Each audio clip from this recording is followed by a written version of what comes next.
Vielen Dank, Herr Kollege Ugias. Es folgt Herr Kollege Stier. Hvala gospodine predsjedniče.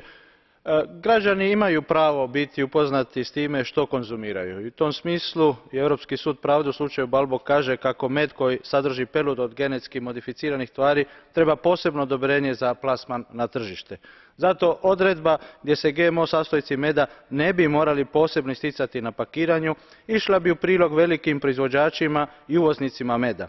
Tako što ne mogu podržati zbog 12 000 pčelara u Hrvatskoj, ali i onih diljem Europske unije, jer rezultat takve direktive bio bi početak kraja za njih. U Hrvatskoj ima između 10 do 12 000 pčelara i u zadnjih 15 godina broj košnica se povećao sa 150 na 550 000 košnica, a Hrvatska danas izvozi otprilike 2000 tona meda. Mi želimo da tako se nastavi i dalje. Ako neki proizvod sadrži genetski modificirane sastojke, potrošači to moraju znati. Hvala vam.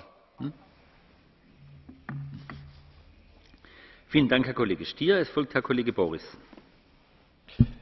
Szanowny Panie Przewodniczący, wszystkim nam powinno zależeć na tym, aby wspierać zdrową żywność i zdrowe produkty. Takim naturalnym produktem jest oczywiście miód. I nie można się zgodzić z orzeczeniem Europejskiego Trybunału Sprawiedliwości, który definiuje pyłek kwiatowy jako składnik. To jest oczywiście